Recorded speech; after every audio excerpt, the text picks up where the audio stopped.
Endali marigi Kontofili nama Nife mani nama Nangani na yagarebe Endali marigi inwali Endali mantang kita nambe Endali marigi inwali Endali mantang kita nambe Endali marigi nitana fema Endali marigi nitana fema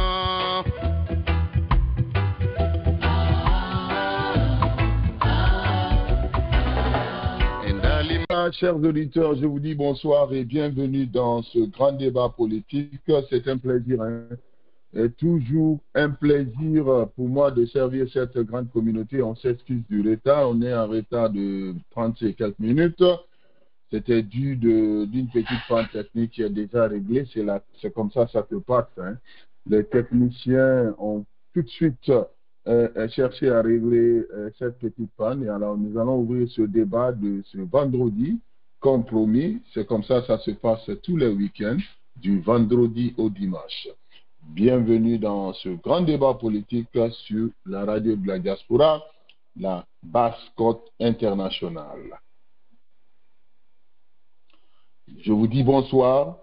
Je dis bonsoir à tous nos auditeurs qui nous suivent de partout dans le monde. Merci encore de la confiance renouvelée. Merci à vous pour tout ce que vous êtes en train de faire pour cette radio. Merci à tous les palénistes. Je crois que nous sommes à l'approche des élections du 28 décembre, chers auditeurs. L'actualité nous oblige ce soir de rester chez nous en Guinée. Parce qu'aujourd'hui encore, Dieu nous a donné raison. Et sur cette plateforme, nous ne cherchons pas à avoir raison, mais comme je vous ai toujours dit, nos prédictions toujours tombent justes. Malgré des divergences, c'est comme ça se passe dans les débats, mais nos prédictions à 80% sont toujours tombées justes. C'est officiel, le président des putsch de la transition, Mamadi Doumbouya, est désormais candidat à la présidentielle du 28 décembre. Bienvenue.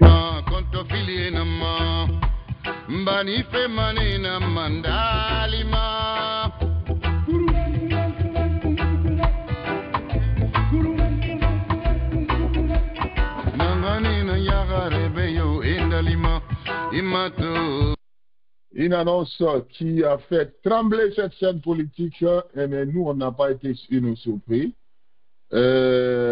Et cette annonce relance toutes ces interrogations, comme d'habitude. Ces interrogations que nous allons demander aujourd'hui au peuple de Guinée.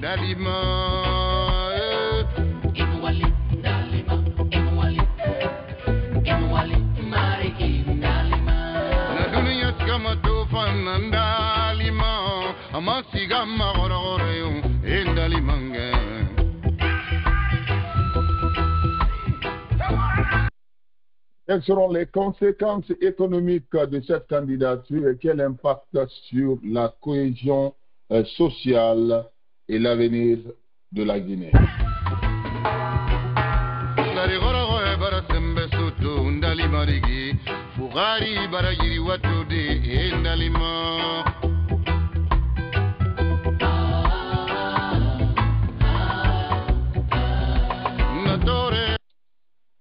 Entre espoir, inquiétude, incertitude, la Guinée et tous les Guinéens s'interrogent aujourd'hui par cette candidature.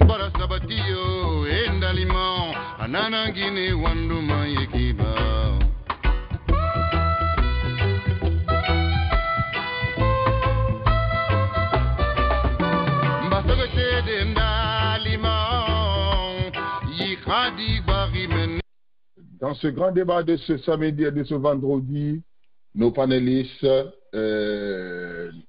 nous allons débattre ensemble, nous allons faire une analyse ensemble.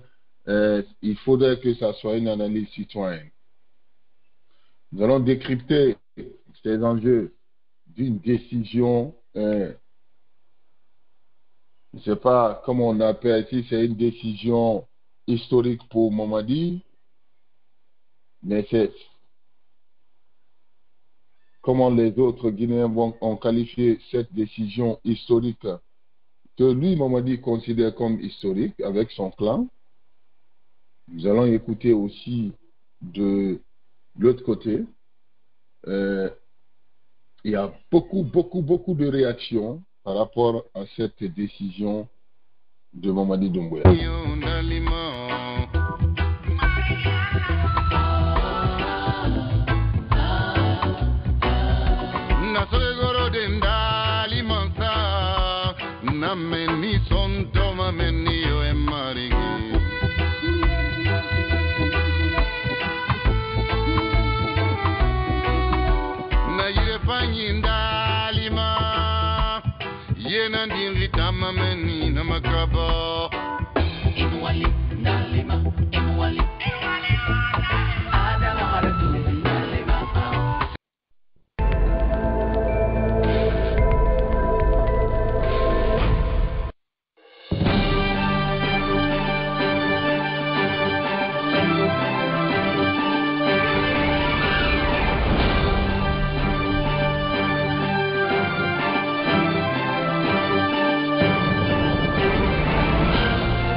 Voilà, chers auditeurs, je vous dis bonsoir. C'est désormais officiel. Le président Putsch de la transition, Mamadi Doumbouya, a déposé son dossier de candidature à la Cour suprême, je crois, il y a avant-hier. Hein.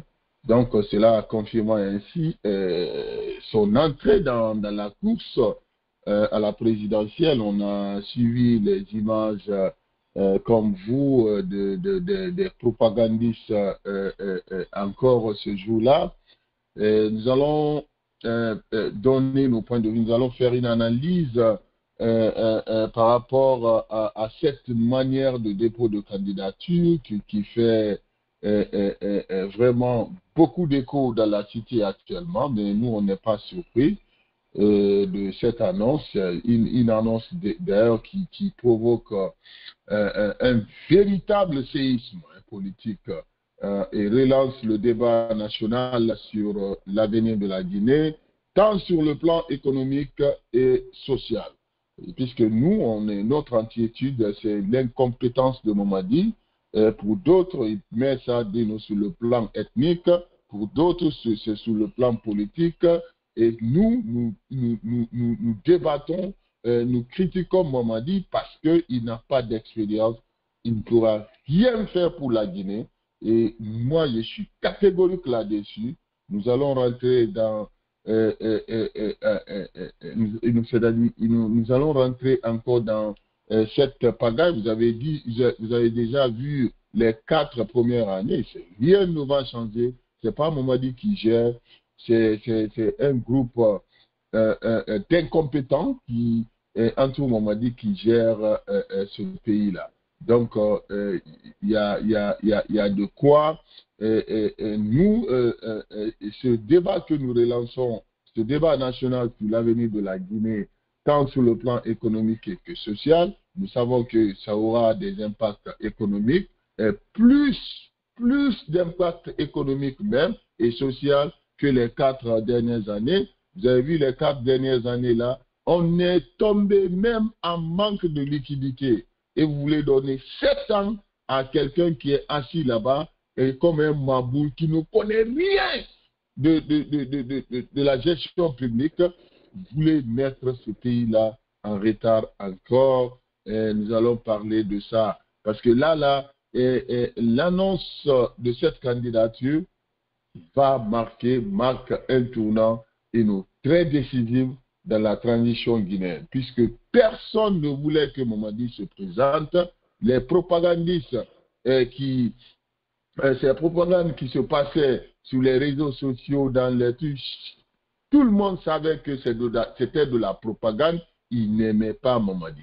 Donc, en déposant officiellement son dossier, Mamadi Doumbouya a brisé, c'est comme ça, il a décidé de briser le silence et nous assumer son ambition politique. Malgré les contradictions, malgré les conseils, malgré les critiques des médias, Mamadi Doumbouya n'a pas les engagements initiaux de ne pas se présenter à l'élection n'a pas marché. Il a décidé de faire le contraire comme Alpha Condé. Cette décision, alors, chers auditeurs, suscite des vives réactions. Ça a suscité des vives réactions, comme vous le savez. Je vais vous laisser les panélistes faire une analyse aujourd'hui, comme je l'ai dit dans mon introduction. Pour ces partisans, il s'agit d'un acte de continuité, de stabilité, symbole d'un leadership fort et d'une vision de long terme. J'ai vu même des avocats, chers auditeurs, des avocats perdus qui sont sortis et qui sont en train de défendre Mamadi à cause des miettes. Ah, la Guinée. Nous avons tout dit. On savait qu'il allait se présenter, mais qu'à cela ne tienne, on a aussi prévu les conséquences comme on l'a fait au temps de Alpha Condé. C'est-à-dire, il y aura des conséquences. Alpha Condé l'a fait, une année après, même pas une année, on l'a fait sauter. Et Mamadi, c'est dans cette position, il nous met encore, pensant qu'il est armé. Donc, pour ces détracteurs, c'est une trahison, des promesses faites au peuple et à la communauté internationale, menaçant la crédibilité de ce processus de transition. Vous savez, la Guinée est basée sur la division ethnique, sur la haine. Cela aura une répercussion économique, stabilité ou incertitude. C'est ce que Mamadi nous a créé comme ça. Sur le plan économique, cette annonce a des effets immédiats. Vous savez que nous vivons déjà dans une crise totale. Certains économistes ont déjà estimé que la continuité du pouvoir pourrait rassurer certains économistes pensent que ça pourra rassurer les investisseurs nationaux et garantir la poursuite des projets d'infrastructure. Mais ce que ces gens-là ne savent pas, plusieurs partenaires économiques pourraient adopter une position vraiment de méfiance, redoutant c'est-à-dire, parce qu'un président qui ne respecte pas ses engagements, qui sort, qui dit, qui regarde le peuple, qui dit ni moi, ni un membre de mon gouvernement, et qui ment flagramment, aucun investisseur. C'est comme ça. C'est pour cette raison on les a doublés. Ils ont fait les élections pas pour vous parce qu'ils n'ont rien. Personne ne veut leur donner de l'argent. On leur demande, faites les élections. Si vous ne faites pas les élections d'ici décembre, vous ne recevrez rien de nous. Ils sont en train de faire les élections, mais bêtes qu'ils sont, ils disent à Mamadi de se présenter. Donc, économiquement, ils ont compliqué les choses. Personne, aucun partenaire sérieux n'aura confiance à Mamadi. Mais regardez comment Rio Tinto a doublé. C'est Djiba Diakité là, c'est le Maboul là. Regardez, on vient, Alpha Condé voulait au moins 40%, on vient, on leur dit, non, prenez 15%, d'abord, on va faire comme ça, mais regardez, un grand projet de cette envergure, comment ils ont ficelé ça rapidement. Mamadi Doumbouya, et vous voulez donner 7 ans encore. Les secteurs miniers, énergétiques et agricoles, moteurs de la croissance guinéenne, risquent d'être les premiers affectés en cas de tension politique prolongée. Nous sommes rentrés, la tension politique là ne va pas tarder. Et ça risque de plonger le pays. La Mamadi pense qu'il a des armes.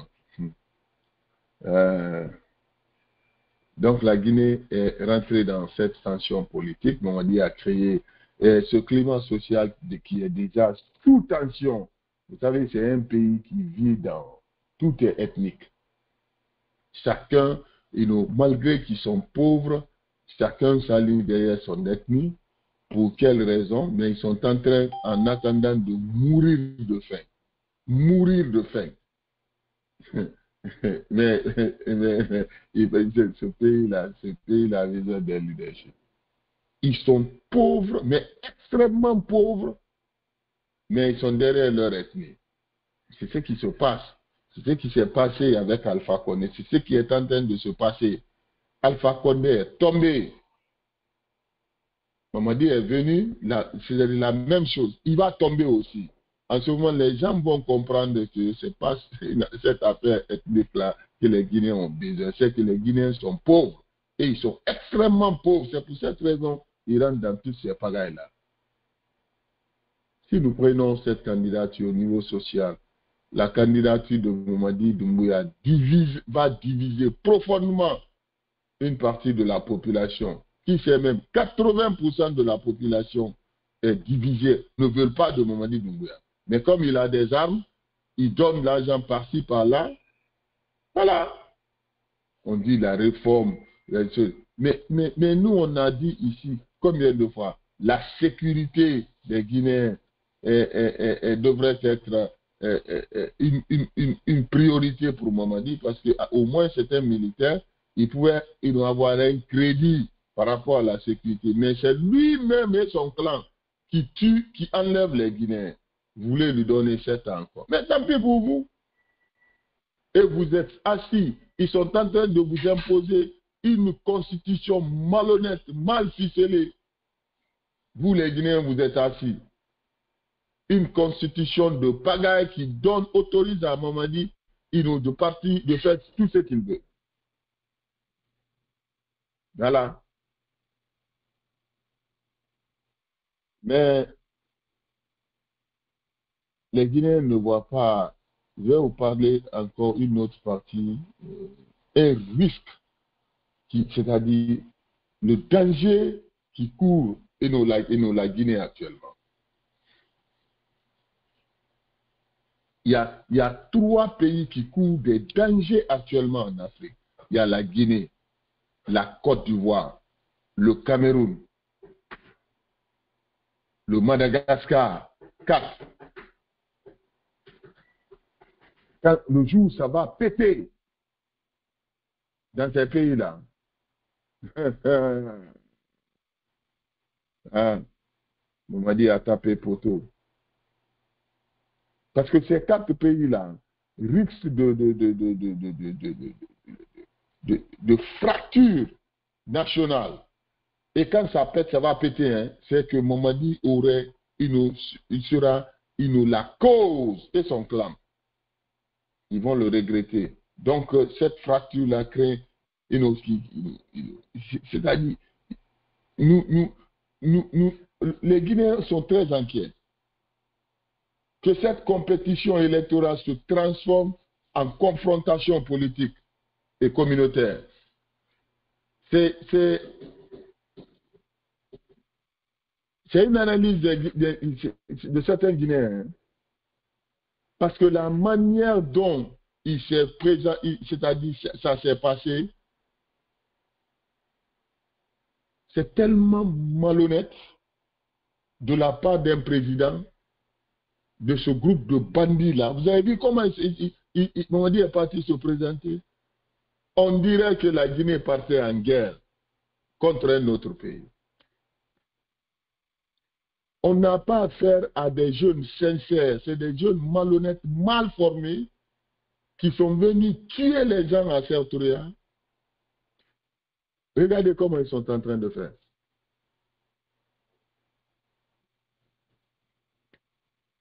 Les syndicats, les jeunes et les mouvements citoyens, tout le monde est assis. Tout le monde est corrompu. Tout le monde est corrompu. Mais quelqu'un sortira pour sauver la Guinée. C'est moi qui vous le dis.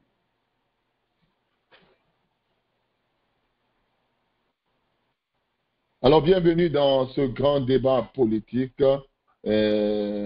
Comprendre les enjeux actuellement que notre pays par rapport à ces élections. C'est autour de ces grandes questions, toutes ces grandes questions-là que vont s'articuler ce grand débat de ce samedi. Alors, les panélistes vont venir débattre avec nous, donner leur point de vue aussi par rapport à cette candidature de Mamadi Doumbouya. Et moi, je vais donner mon point de vue comme d'habitude. Mais quand les Guinéens qui m'écoutent, je vous ai toujours dit que c'est mon point de vue que je donne. Et ce qui s'est passé tout de suite là, avant-hier, la candidature de Mamadi, moi, ça ne m'a pas surpris. Ouais, je vous ai dit, ça fait 4 ans que nous avons affaire avec les bandits. J'ai connu certains ici. Moi, je ne suis pas en train de les accuser. On se connaît ici. Mais comme chaque citoyen, chaque Guinéen est libre de choisir le chemin de son avenir, c'est pour cette raison, moi, ce n'est pas mon problème. Je leur critique parce que c'est eux qui ont décidé de faire le coup d'État. Ils ont fait le coup d'État de se lancer en politique. Et quand tu rentres en politique, tu n'auras pas de vie privée. Tu n'as pas de vie privée parce que tu as décidé de travailler pour ton pays. Voilà. Encore une fois, chers auditeurs, bienvenue dans ce grand débat. Et les questions sur lesquelles nous allons nous axer aujourd'hui est de savoir qu'est-ce que Mamadi pourra faire, qu'est-ce que Mamadi pourra changer.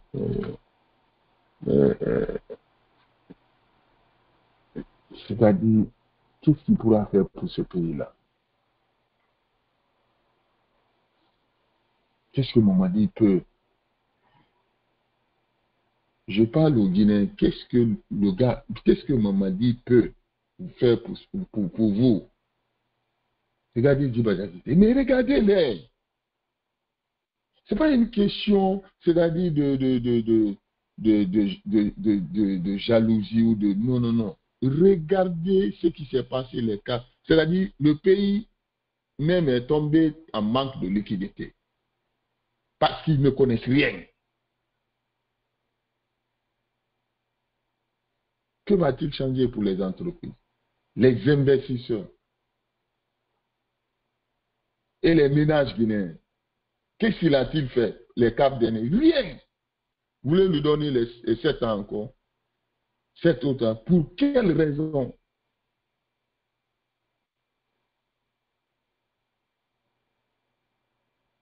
Mamadi nous a fait rentrer dans une incertitude, dans une instabilité. C'est un autre coup d'État? Ah ouais. C'est un autre coup d'État parce que cette confrontation politique politique et communautaire sera inévitable. Ça ne va pas continuer. Parce que si ils avaient des compétences pour gérer ce pays, il n'y a pas de problème. Il n'y a pas de problème. Personne n'est contre Mamadi, mais il ne connaît rien. Mamadi devrait aller se former et revenir comme il nous le fait tous les... Mais il ne veut même pas aller à l'école. Il ne veut même pas aller à l'école. Et puis vous voulez donner, vous savez que mais regardez son comportement. Mais ce qui est encore plus marrant, c'est une honte. Je parle aux Guinéens, c'est une honte pour les Guinéens. Les Guinéens, jeunes Guinéens qui se disent intellectuels, les beaux parleurs de français, parce que le problème de la Guinée, je vous ai toujours dit ici, vous, la nouvelle génération, d'abord, cette nouvelle génération les foutus. Ça, on ne peut pas compter sur eux. Notre problème, quand on dit de changer le système d'éducation, c'est que l'organisation de Alain Foucault, c'est-à-dire l'Afrique a un système, on nous a imposé un système d'éducation qui n'a pas marché pour l'Afrique, surtout l'Afrique francophone. C'est un système de répétition. Va à l'école, si tu as fait le marabout par exemple, va à l'école, cherche à bicher, à réciter le français, parler le français, c'est fini. Les Guinéens tout de suite te considèrent comme un intellectuel. C'est tout. Fais attention, c'est le secret. Va apprendre à parler le français. Tu vois, tu récites, tu mémorises ces trucs-là. Qu'on te montre comment parler le français, c'est fini. Pour le Guinéen, ils vont dire, ah, c'est un intellectuel. Ça a été le problème de la Guinée depuis après l'indépendance. On a eu l'indépendance. Nos pères qui sont venus de la France, 80% parmi eux n'ont pas fait les bancs, ils n'ont pas étudié en France. Mais ils sont venus, ils parlaient bien le français, correctement le français. Donc, il ne pouvait pas y avoir de résultat. C'était différent des autres pays. Mais ils sont venus quand même avec le peu qu'ils ont gagné dans leur domaine pour aider le jeune État. C'est ce qui se passe actuellement. On met leurs enfants à l'école pour parler le français. Quand ils parlent le français, on dit intellectuel. Tu le confies un boulot, zéro. Il n'y aura pas de résultat. Parce que c'est le français seulement qu'ils parlent. C'est-à-dire, c'est la théorie. Ça, ce n'est pas eux. C'est ce qu'on doit changer. Alpha Condé même, il a dit, vous formez des chômeurs. C'est ce qui continue. Il faut que ça change. C'est pour cette raison, on voit comme les présidents comme Mamadi, ces intellectuels-là qui viennent entourer Mamadi, qui ne peuvent pas lui. Ils ne sont pas formés. C'est-à-dire, c'est des gros parleurs de français. Ils se plaisent dans ça. Ils se plaisent dans ça. Parce qu'ils vont dire, ouais, on a affaire à un bougnol, on va lui montrer tout de suite là. Moi, j'ai vu quelqu'un qui est venu me voir à Conakry et pour quelque chose. Il a parlé le français. C'est-à-dire, il a parlé au moins pendant 10 minutes. On dirait qu'il récitait le Coran. Il dit, mon frère, la manière dont tu parles français comme ça, si c'est comme ça que tu parlais le peul, tu maîtrisais le peul, on allait fabriquer une voiture, commencer à fabriquer les voitures chez nous.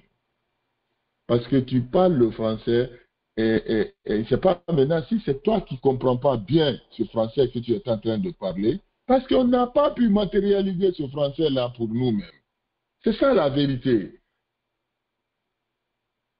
Comparativement à la Chine, aux hindous, l'hindou est venu en France et en Angleterre apprendre ces langues-là, comprendre d'abord ces langues, apprendre la science dans ces langues, ils transportent cette connaissance-là chez eux en Inde, ils transforment cette connaissance en hindou.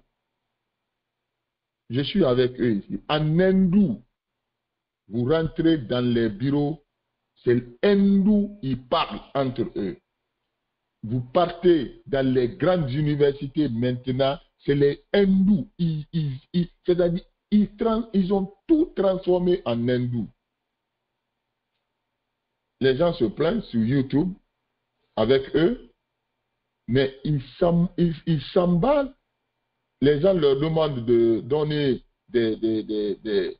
des cours sur YouTube en anglais parce qu'ils parlent anglais, ils refusent. il donne des cours en hindou. Vous, vous êtes fiers de parler le français pendant 100 ans et quelqu'un langue qui ne vous a amené nulle part, qui vous met déjà même en retard. Mais regardez les gens qui ont quitté la francophonie. Regardez Paul Kagame. Il y avait eu un autre pays ou deux pays qui avaient quitté la francophonie. Mais regardez comment ils ont avancé. Ça, c'était une petite mise au point. Parce que si Dieu nous donne la chance, je le dis à haute voix, on va quitter cette francophonie-là. Si vous voulez, partez dire ça aux Français. Moi, je m'en fous des Français. C'est l'une des principales causes du retard de notre pays. C'est mon point de vue. Hein? Alors, on va parler de la candidature de Mamadi Doumbouya. Chers auditeurs, je m'excuse, mais quand j'ai vu Mamadi, d'abord la manière était malhonnête. C'était une honte pour la Guinée. Et moi, aurait été moi à la place de Mamadi, j'allais sortir d'abord parler au peuple, expliquer au peuple pourquoi j'ai décidé de porter ma candidature. Pourquoi explique, c'est-à-dire appuyer ces arguments-là avec des raisons qui allaient au moins un tout petit peu changer la mentalité des Guinéens. Dire, ouais, je sais que je vous avais promis de ne pas me présenter. Mais à cette allure-là, j'ai décidé tant. Maintenant, il aligne ses projets. Même si les gens ne sont pas d'accord avec lui, il aligne son... Comme ce qui s'est passé au Gabon. Le gars, il est sorti, il a aligné ses projets. Il dit, excusez-moi, il faut que je sois candidat. Parce que, avec 40 ans de dictature, de gestion par une seule famille, voici les problèmes que j'ai trouvés. Donc, Gabonais, laissez-moi gérer ce pays-là. Donnez-moi la chance pour 5 ans. Si je ne fais rien, enlevez, cherchez-moi. C'est comme ça il a dit. Il a dit, je vais faire ça, je vais faire ça, je vais faire ça, je vais faire ça. Mais regardez les malhonnêtes là, comment ils sont partis. Ils sont même pas sûrs d'eux-mêmes. En cachette. On dirait on partait en guerre. Ils ont transformé, ils ont dit aux jeunes de s'habiller en tenue civile cette fois-ci. Mais c'est à ces gens-là vous voulez laisser votre pays. Il ne peut pas parler. C'est-à-dire, il ne peut pas parler, c'est-à-dire, même, mais est-ce que les Guinéens savent le danger qui court ce pays-là? Il dépose sa candidature indépendante, je crois que c'est sur ça, ils ne vont pas passer par un parti politique, il est candidat indépendant. Il y a la machine malhonnête de la manipulation électorale est déjà prête. Il va gagner, il va plonger ce pays-là dans une guerre civile, dans une guerre communautaire. Cette confrontation va commencer. Il va nous retarder, à mettre ce pays-là en retard. Et puis les choses vont se compliquer. Il va vouloir utiliser l'arme contre les Guinéens. Et puis les choses vont se compliquer. Et voilà. Conséquence, qui va perdre? C'est la Guinée. C'est ces risques-là que nous courons actuellement. Si vous ne faites pas attention. Merci d'être venu. On va ouvrir ce débat. Merci à tout un chacun. C'est comme ça. C'est mon point de vue. Hein. Il a déposé. Je crois qu'on est rentré dans une autre phase. Mamadi nous a mis dans une position. La Guinée est dans une position actuellement qui risque de balancer dans une guerre communautaire. Parce qu'il y aura des confrontations partout où les Guinéens se trouvent. Personne ne veut voir Mamadi à la tête de ceux. Il n'a pas les compétences. Ce n'est pas parce les gens de l'impense, ils n'ont pas les compétences. Mais ça aussi, il faut parler à ces cadres malhonnêtes guinéens-là. Tant que vous ne changez pas vos comportements, c'est des gens comme ça que Dieu va nous donner. Il vient, il tue les Guinéens, il n'a aucune compétence. Mais regardez, ce n'est pas lui qui est parti déposer d'abord. C'est Diba Diakité qui est parti déposer d'abord. C'est-à-dire, le gars est manipulé. Le gars, il n'a rien dans là, il ne peut pas. Son entourage là qui dit, bon, c'est-à-dire, moi je ne comprends pas. Je ne comprends pas les Guinéens. Je ne comprends pas. Donc, l'incertitude dans ces 4 pays-là, le Madagascar, le Cameroun, la Côte d'Ivoire, la Guinée, ça risque de péter très mal. C'est pour cette raison, nous devrons nous donner les mains. Ça ne va pas. Mamadi va sauter, il va partir. C'est-à-dire, il a vu Alpha Condé, Ça ne marchera pas parce que les choses vont commencer à être... cette pauvreté va s'accentuer. Tu crois que les Blancs sont bêtes? Tu as fait des élections, on te dit fais les élections. Sans quoi tu n'auras pas ça. Toi, tu fais des élections, tu t'inscris toi-même, mais tu connaîtras le Blanc. Il ne te donnera rien. Pour lui, l'essentiel, l'élection est faite, est déjà faite. Vous allez partir aux élections. Mais la crédibilité de l'homme même, c'est tellement malhonnête la manière dont ils ont fait leur dépôt de candidature là. C'est les Guinéens seulement qui acceptent des trucs comme ça. Ils ne parlent pas. C'est-à-dire c'est son incapacité, il montre comme ça. Il n'a pas parlé, il n'a rien. Il va, il dépose sa candidature, il quitte. Et les Guinéens, là,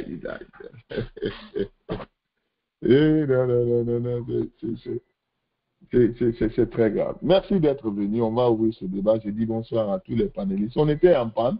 Voilà, on va faire au moins 1h20 de débat. Demain, on fera 2 heures. Demain, samedi. Il n'y a pas de problème. On aura des invités demain, samedi, pour venir nous faire donner leur point de vue par rapport à ce dépôt. Les gens ont peur en Guinée. Tu les invites maintenant, ils disent non, j'ai décidé de ne pas parler. Ouais. Après, tu vois la personne qui soutient Maman. Des cadres malhonnêtes. Personne ne veut dire la vérité. Mais regarde comment ils sont en train de manipuler la Constitution en leur faveur. En faveur d'un groupe. C'est ces cadres-là, sur ces cadres-là, vous avez confiance. En faveur d'un seul groupe. D'un groupe d'incompétents bon, je ne veux pas rentrer. J'ai dit leur, et c'est leur choix. Tout le monde est assis. Tout le monde est assis. Nous allons en pâtir les conséquences ensemble. Cette décision de Mamadi n'est pas une décision historique. C'est une décision qui vient nous bouleverser encore la transition. Et qui risque d'amener ce pays-là dans une confrontation politique et sociale et communautaire. C'est moi qui vous le dis.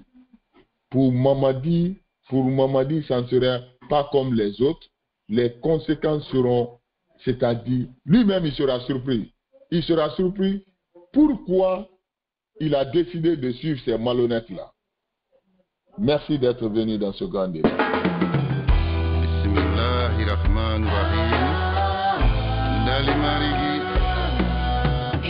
kontrofili nama nife mani nama nangani na yagarebe. Ndali marigi inwale ndali mantanki taname ndali marigi inwale ndali mantanki taname Ndali marigi nitana fema. Ndali marigi nitana fema.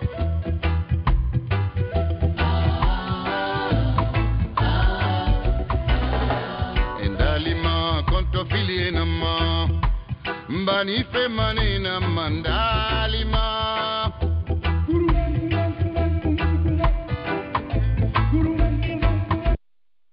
Voilà, encore une fois, bienvenue dans ce grand débat de ce vendredi. C'est dans ce débat politique que nous retrouvons sur la plateforme de la diaspora pour échanger, donner nos points de vue, parler de l'Afrique, plus précisément de notre pays, la Guinée. Bienvenue à vous. On va revenir dans le débat, dans le studio ici. Je vais dire bonsoir. Je vais partir du côté de New York. Bonsoir à M. Sissoko. Il y a M. Bali aussi qui est là. Il y a M. Ousmane Ba qui est là. Il y a, voilà, il y a M. Mohamed Bangoua. Il y a des numéros, nos numéros sans nom. On va parler un seul sujet. On ne va pas durer aujourd'hui. On va préparer le débat de demain. Un seul sujet, la candidature de Mamadi. Nous, on n'a pas été surpris. M. Sissoko, bonsoir. Bienvenue. Bonsoir, M. Bangoura. Comment allez-vous? Alhamdulillah. Voilà. Nos prédictions, bon, on ne cherche pas à avoir raison. Nos prédictions sont tombées juste là. Hein? Je dis bonsoir à vous, M. Bangoura, et bonsoir à tous les frères directeurs sur la radio. Et bonsoir. M. Bangoura, comme vous venez de dire tout de suite, là, il y avait un seul débat concernant sur la candidature de Mamadi Doumbouya. Cette candidature de M. Bangoura, ce n'est pas une surprise.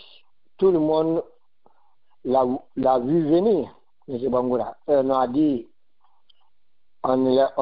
ça depuis très longtemps que Mamadi Doumbouya serait candidat, mais beaucoup ne croyaient pas. Mais nous, on avait la certitude que Mamadi Doumbouya serait bel et bien candidat. Donc, ce n'est pas une surprise. Ceux qui croyaient que Mamadi Doumbouya n'allait pas être candidat, ceux qui ont honte aujourd'hui, M. Bangoura. Vraiment. Vous voyez, il y a beaucoup qui croyaient à lui qu'il n'allait jamais se présenter. Mais ces gens-là, ces éléments-là, ils sont déçus aujourd'hui. Ils sont déçus. Je pense que l'imam Kamara même fait partie de ce groupe-là. Je dis bonsoir à notre imam Kamara. C'est une déception, M. Bangoura. Ceux qui croyaient à Mamadi Doumbouya, il n'allait pas se présenter, quoi. Il allait respecter sa parole, mais ça n'a pas été le cas. Mais vous avez, c'est qu'on n'est pas de surpris parce qu'on a affaire avec un légionnaire. Un légionnaire qui est allé dans l'armée française, qui a fait la légion aux côtés de la France. Donc, quelqu'un qui a trahi Alpha Condé, qui a trahi Alpha Condé, qui a tout fait, qui a tout donné à ce monsieur-là, qui a lavé, comme on dit chez nous là-bas, qui a lavé ce monsieur-là. Après, qu'est-ce qu'on a vu? Il a trahi Alpha Condé. Il a trahi Alpha Condé pour prendre le pouvoir. Mais tout ce qu'il nous a dit, qu'il n'y avait pas la démocratie en Afrique, quand les gens viennent au pouvoir, ils ne respectent pas leurs paroles. C'est lui-même qui disait ça, hein, avec Alain Foucault. Mais aujourd'hui, là, lui aussi, il n'a pas respecté sa parole. Il a accusé Alpha Condé que les gens là, ils violent la Constitution, ils ne respectent pas leur engagement.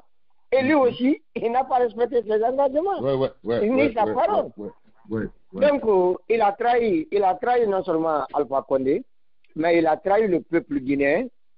Mais comme nous, on a un peu vu le temps de Sékou Touré et nos parents, nos grands-grands-parents nous ont toujours dit que le temps de Sékou Touré, on prenait Fatia chaque vendredi.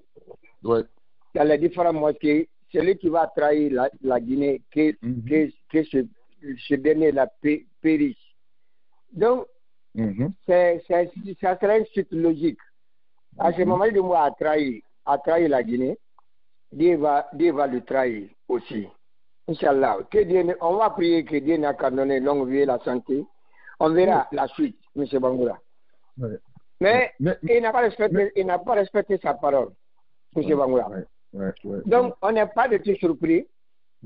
Mamadi Doumbouya, il est candidat, mais tout est fait pour gagner cette élection, Mamadi Doumbouya, comme en Côte d'Ivoire, un coup KO. Voilà. Vous avez vu les candidats qui ont déposé leur candidature, mais tous il y a plus de 11 candidats déjà que j'ai vus. Et ça, c'est Ousmane Kaba, Kouyaté, Faye Minimono, et d'autres, M. Kourouma, et d'autres. Moi, ils n'ont aucune chance. Parmi les 11 candidats d'abord, ceux qui ont exprimé, ceux qui ont déposé leur candidature, quand je regarde tous ces 11 candidats d'abord, Makale, la dame, l'ancienne, elle a été l'ancienne ministre de l'Agriculture, là, elle aussi, Camara, là, une dame, là, elle est candidate là. L'ancienne ministre de l'Ansana Conté. L'agriculture, Camara, elle s'appelle Makale Camara. Oui, l'ancienne ministre de Alpha Condé des affaires étrangères. Elle fait l'ancienne ministre de l'Ansana Conté. Elle a travaillé pour l'Ansana Conté aussi. Tu te rappelles? Tu as oublié? Elle a travaillé avec l'Ansana Conté. Et après, elle a été limogée au sein du gouvernement. Elle fut ministre de l'Ansana Conté, cette dame-là. Donc, elle est candidate aussi. Donc, tout ce que je vois là, en tout cas, les 11 personnes-là, les gens là, ils n'ont aucune chance. Mamadi va gagner haut la main. Dans une élection, il n'y a pas l'UFDG, il n'y a pas RPG, il n'y a pas l'UFR. Donc, tout le reste là, Mamadi va gagner haut la main, M. Bangoura. Moi, si j'étais intelligent, ce n'est pas la peine de dépenser votre argent, parce que vous n'aurez pas même à avoir 2%. Parce que selon le code électoral, pour que tu sois remboursé, il faut que tu as 5% de voix. Donc, tous ceux qui ne vont pas avoir 5%, M. Bangoura, ils vont perdre l'argent, ils ne seront pas remboursés. Donc, c'est pourquoi j'ai écouté même Jean-Marc Théréalno, l'ancien ministre d'Alpha Condé, lui-même, il m'a fait rire même, ce qu'il a dit. Il dit, lui, il est intelligent, que ce n'est pas la peine d'aller des élections avec Mamadi Doumbouya, que tout est prêt, tout est préparé pour que Mamadi Doumbouya gagne. Si vous allez cette élection avec Mamadi Doumbouya, vous gâchez votre argent. Vous comprenez? Non, c'est ce que Mamadi croit. C'est ce que je viens de dire. Tout est préparé pour voler. Tu vas voler, c'est là-bas, il va se mettre dans les problèmes. Les gens qui nous critiquent, ils ont raison. Ils ont raison. Non, je ne veux pas dire c'est une évidence. Oui, c'est une évidence. Il va le faire. Lui, il est intelligent. Hein, parce que lui, il a dit que ce n'est pas la peine d'aller à cette élection-là avec Mamadi Doumbouya. Parce que tu vas perdre. Même Ousmane aussi, lui, il ne sera pas candidat. Parce que ils ont compris. Vous comprenez? En tout cas, ceux qui ont compris, ce n'est pas la peine. Même Mohamed Silla, il n'est pas candidat aussi. Lui aussi, il n'a pas déclaré sa candidature. Donc, tous ces éléments-là, ils sont démissionnés déjà. Vous comprenez? Donc, tous les restes là qui prétendent accompagner Mamadi Doumbouya, vous perdez votre temps. Parce que tout est mis en œuvre. Vous avez suivi lorsqu'il est allé déposer sa candidature, Mamadi Doumbouya. Il est parti il a fait sortir de l'armée avec des blindés. Même, il y a même l'émission ivoirienne, la nouvelle chaîne ivoirienne qui débat. Le gars, c'est un peu... Écoutez, voilà, les Ivoiriens même, ils ont fait une émission sur la Guinée avant-hier. Leur nouvelle chaîne ivoirienne que je suis, ils font des débats politiques. Ils ont fait un débat sur la Guinée avant-hier. Ils ont parlé même Mamadi. Et les Ivoiriens même, j'ai suivi l'émission de M. Bangoura. Il dit, mais le monsieur là, c'est un légionnaire. Regardez, même lorsqu'il est allé même déposer sa candidature, il est venu avec tout un camp militaire. Avec des blindés. Avec des blindés. Les Ivoiriens même qui ont parlé, qui ont fait ces commentaires là, j'ai suivi. Il dit, quand vous voyez un légionnaire qui n'a pas respecté sa parole, les Ivoiriens même, il dit que quelqu'un qui n'a pas respecté sa parole, il a trahi le peuple guinéen. Les Ivoiriens même qui parlent, hein, j'ai suivi ça. Il dit, tout ce qu'on est en train de dire, la vérité, ça ne fait que sortir.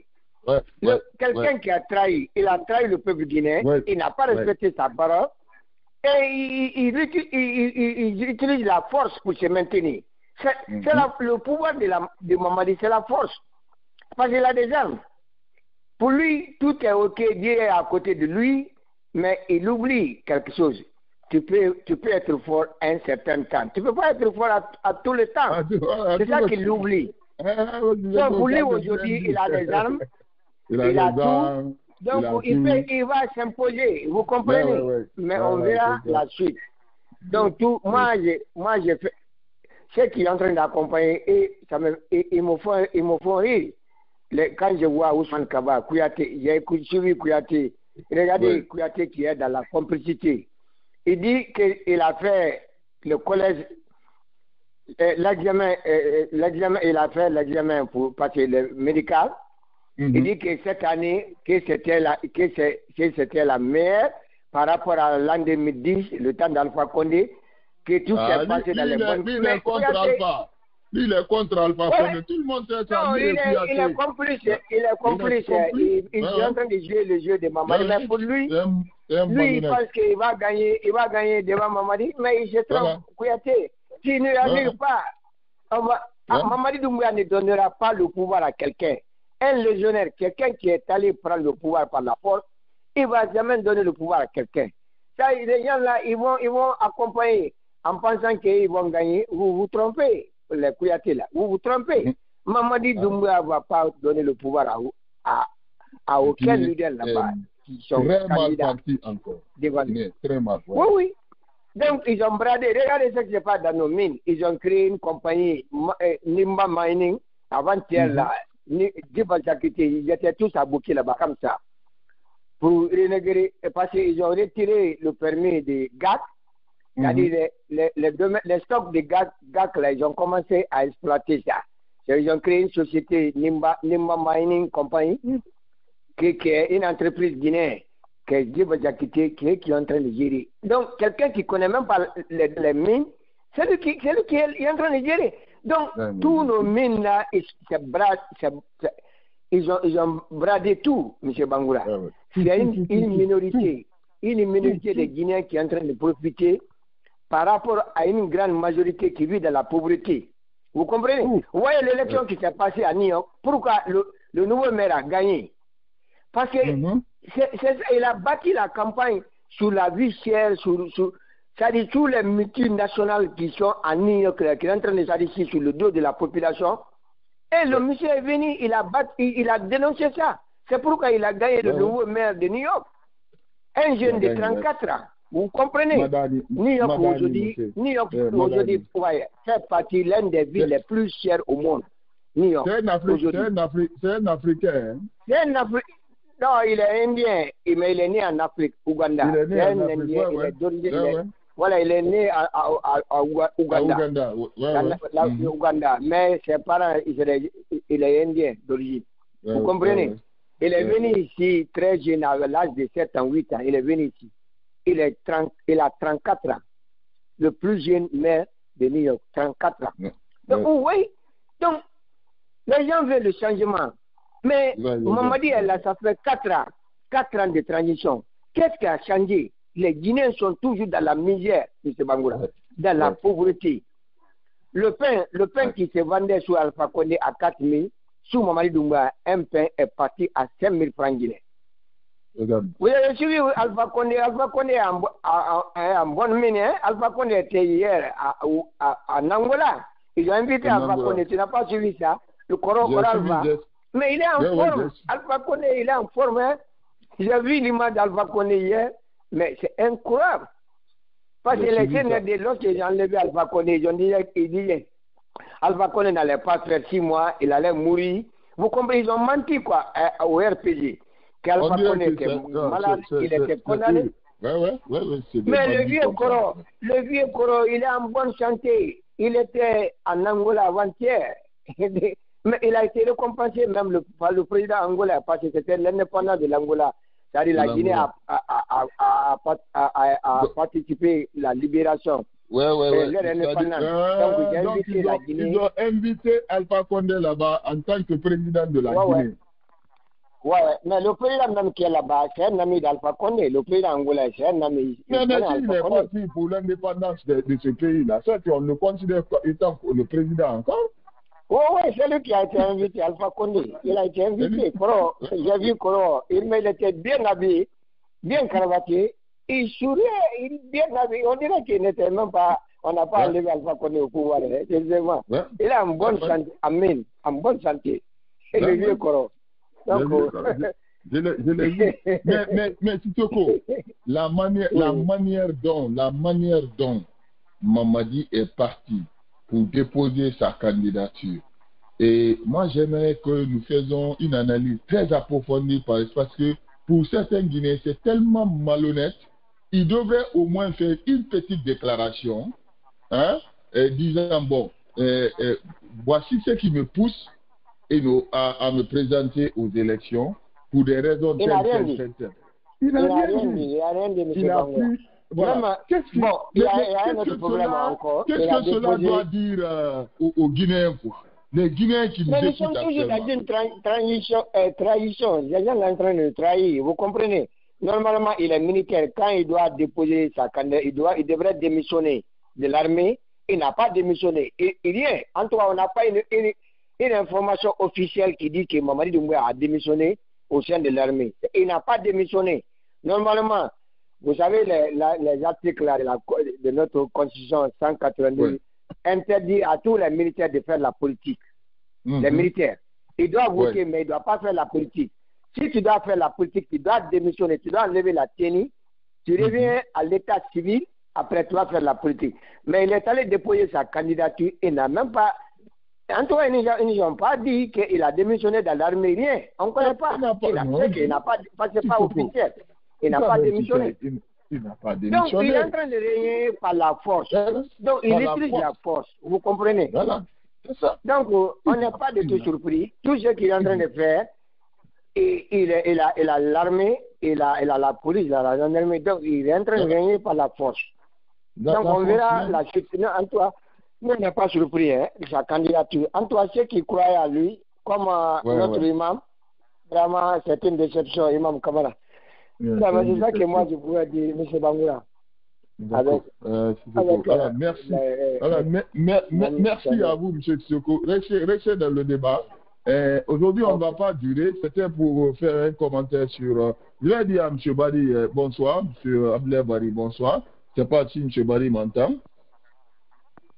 M. Bari bonsoir. Je ne sais pas si M. Bari veut ajouter quelque chose. Bonsoir, mon frère. Bonsoir, M. Bangoura. Comment vous allez? Comment allez-vous? Ça va, alhamdoulilah, et la famille? Ça n'a pas été une surprise, hein? Non, pas du tout. Pas du tout. En fait, c'est la manière un peu qui m'a surpris. Voilà. Et je savais que Mamadi Doumbouya, il allait être candidat, mais dans ma tête, ce qui se passait dans ma tête, je me demandais quels sont les mots que Mamadi Doumbouya allait utiliser pour justifier sa candidature. C'est-à-dire pour dire que j'ai dit plus de 4 fois que je ne serai pas candidat. Maintenant, aujourd'hui, je suis devant vous pour vous dire que je serai candidat. Donc, je me demandais quel allait être le prétexte qu'il allait utiliser. Vous savez, en Côte d'Ivoire, Ouattara avait utilisé du fait que le candidat qu'il avait choisi était décédé. Donc, il n'y avait pas de choix. Donc, il avait justifié. Au Gabon, c'était la même chose. Où le monsieur disait que donnez-moi 5 ans. Après, au cas où si je ne travaille pas, vous m'allez. Mais Mamadi Doumbouya, lui, il l'a dit, pas une fois, pas 2 fois, pas 3 fois, mais plus de 4 fois. Et devant tout le monde. Devant tout le monde, devant des grands médias, RFI, à la télé, à la fête de l'indépendance. Donc, je me demandais comment est-ce qu'il allait faire pour réellement dire devant ses enfants, devant sa femme, devant le peuple de Guinée, devant tout le monde, écoutez, je vous ai dit que je ne serai pas candidat, mais je suis candidat. Donc, c'était très difficile, l'exercice, c'était très difficile. Dans ce qu'il a, on l'a conseillé de juste, vas-y, tu déposes ta candidature et puis tu t'éteins. Il ne dit absolument rien. On commence la campagne, on commence à parler de Simandou 2040. Ne reviens pas en arrière pour nous dire que, voilà, ceci, j'ai rentré comme ça, c'est descendu, c'est monté. Non. Donc, quand même, c'est très difficile, sur le cas de Mamadi, de venir devant tout le monde puis nous dire que je suis candidat. Parce qu'il n'a pas dit une fois, il n'a pas dit 2 fois, il a dit plusieurs fois. Il a mis du son. Ça, c'est la parole. Il a dit, ça n'a aucun sens. Ce n'est pas une question de loi, dire que la loi le permet, mais c'est une question de parole. Vous savez, la parole donnée, c'est comme une dette. C'est comme une dette. C'est à honorer, tu dois rembourser. Quand tu dis que devant tes enfants, tu t'écoutes, que je ne serai pas candidat. Imaginez que dans une famille, vous dites à vos enfants que un petit enfant, vous lui dites que j'ai un cadeau pour toi. À la fin, tu lui dis que j'ai pas de cadeau. Vous savez combien de fois ça reste dans la tête, de cet enfant? Donc c'est une question de parole. En fait, vous savez, les valeurs que nos parents nous ont inculquées quand on est petit, là, c'est ce que nous gardons avec nous-mêmes en politique. C'est-à-dire, les valeurs dans la vie, ce sont les mêmes valeurs en politique. Surtout en Afrique, on sait que la parole donnée, c'est à respecter. Donc, et puis, ce qui m'agace, moi, M. Bangoura, ce sont ces intellectuels guinéens, aujourd'hui, qui supportent une candidature de Mamadi, c'est-à-dire qui poussent une personne à se renier, c'est-à-dire à complètement dire que je serai candidat après avoir dit plusieurs fois que je ne serai pas candidat. C'est-à-dire des intellectuels, des gens qui ont fait des grandes écoles, qui ont fait des études, qui viennent poussent un monsieur à se renier. À se renier. Parce que Mamadi, vous savez, le jour où il a pris le pouvoir, s'il avait dit qu'il sera candidat, il sait que lui-même qu'il n'allait pas faire plus de 24 heures là-bas. Donc, il fallait tromper les gens. C'est pour ça que quand deux fois je vous écoute dire que ce sont les gens qui poussent Mamadi à aller nord. Mamadi, avant de prendre le pouvoir, l'objectif final c'était de conserver. C'est-à-dire, avant même d'attaquer le palais, lui, son objectif c'était de conserver. C'est pas quelqu'un qui est venu lui dire de changer. Même des fois quand j'écoute ceux lui dire qu'au début, lorsqu'il a pris le pouvoir, il avait l'intention de laisser. Non, Mamadi, avant qu'il ne prenne, selon moi, avant qu'il ne prenne le pouvoir, là, il avait déjà l'intention de garder le pouvoir. Ça, c'était sûr. Maintenant, c'était la manière de trouver. Maintenant, si on revient sur le cas de sa candidature, c'est difficile. C'est vraiment dommage pour la Guinée. Hein? Vraiment dommage. Mais M. Barry, le message que ça envoie. Le message que ça envoie, surtout l'image, avec tous les candidats qui vont déposer. Tu vas avec la population. Quand on dit élection, on dit tu vas convaincre la population. Tu vas dire à la population, faites-moi confiance pour diriger ce pays. Faites-moi confiance pour les 5 ans. Donc tu vas avec la population en lieu de place d'aller avec des militaires. En fait, l'image, le message que ça envoie en Guinée pour prendre le pouvoir et conserver le pouvoir, c'est la force. C'est le seul message que ça envoie. Tu as la force, tu prends le pouvoir. Prenons le cas de l'ancien Conté. À la mort de Sékou, il prend le pouvoir avec ses amis. Par la force, il conserve le pouvoir pendant 25 ans. 25 ans, Qui prend le pouvoir, c'est l'armée. Dadis voulait conserver le pouvoir. Entre-temps, il y a eu des choses qui sont passées. Konaté est venu. Konaté, voyant les circonstances, il fait la passe à son frère, Alpha Condé. Alpha Condé prend le pouvoir, il modélise l'armée, il repose son pouvoir sur l'armée, connaissant que ce n'est pas le peuple qui l'a élu. Il veut passer pour un 3e mandat. C'est quelqu'un de l'intérieur du système qui prend le pouvoir. Lansana Conté était du système, Dadis était du système, Konaté était du système, Mamadi était du système. Et Mamadi était du système. Donc c'est très clair. Tu gardes le pouvoir avec la force jusqu'à ce qu'une personne plus forte que toi, venant du système, se réveille dans le système. Ou bien tu décèdes et puis le plus fort garde le pouvoir. Comme ce qu'ils voulaient faire avec Alpha Condé. C'est-à-dire garder Alpha Condé jusqu'à ce qu'il décède et puis le plus fort entre eux prend le pouvoir. C'est le seul message que ça envoie. Pour nous, cette jeune génération âgée de moins de 35 ans, c'est ce que ça envoie. C'est-à-dire que ne te bats pas dans les partis politiques. Le seul moyen pour accéder au pouvoir, c'est de passer par les gens. La branche armée, c'est tout. C'est tout. Et puis, l'armée en Guinée, on ne peut pas faire confiance à l'armée en Guinée. L'armée a géré ce pays pendant plus de 60 ans. Alpha, Lansana Conté était un militaire.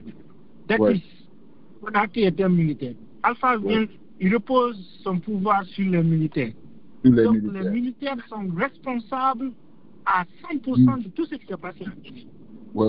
Les militaires et les civils qui ont participé sont responsables.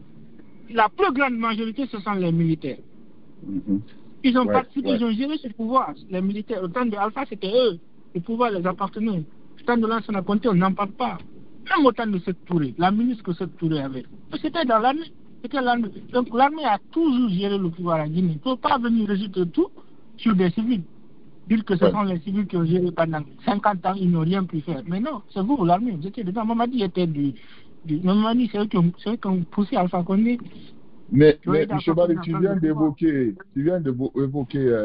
dire quelque chose qui est très important, qu'il faut être dans le système. C'est-à-dire, pour être au pouvoir, il faut être dans le système pour pouvoir accéder au pouvoir en Guinée. C'est-à-dire, quand je parle de système, comme vous avez cité Mamadi, vous avez cité Sekouba Konaté, ils étaient tous dans le système. C'est pour cette raison, moi, je suis d'accord avec toi. Les partis politiques aussi qui veulent accompagner Mamadi, aujourd'hui, certains m'ont dit la même chose. Ils m'ont dit, M. Bangoua, nous ne partons pas parce que nous voulons accompagner Mamadi, mais nous voulons être dedans, nous voulons être dans le système là. Nous allons partir. Donc, je ne sais pas maintenant si tu pourras... ils m'ont dit la semaine dernière, ce n'est pas parce que nous voulons accompagner Mamadi. Eux aussi, ils ont leur stratégie, comme ceux qui veulent être c'est-à-dire, ils ne veulent pas laisser le terrain vide pour Mamadi parce qu'ils ne savent pas ce qui va se passer. Est-ce que tu seras d'accord avec ces politiciens-là? Pas forcément d'accord, mais juste l'histoire nous a montré que celui qui veut prendre le pouvoir en Guinée, tu restes dans le système, surtout dans l'armée. Mais ce que nous voulons pas que des gens du système reviennent et reprennent le pouvoir et le même statu quo. Ce que nous voulons, ce sont des gens qui viennent, qui sont issus du système ou bien qui sont hors du système, qui viennent, qui changent les choses. Tu vas dans le système pour refaire la même chose, comme ce qu'est en train de faire les Gawal et les Baouri. C'est-à-dire qu'ils vont dans le système pour faire la même chose. En fait, tu viens dans le système, c'est pour combattre ce que tu disais avant. Donc, je ne sais pas si un peu, peut-être c'est là où il y a la différence. Moi, j'ai décrit, j'ai décrit ce qui existe, ce qui a existé. Maintenant, ceux qui veulent aller dire que, ok, pour aller là-bas, là, moi, j'y vais pour prendre mon petit temps, donc je vais dans le système. Non. Mais si M.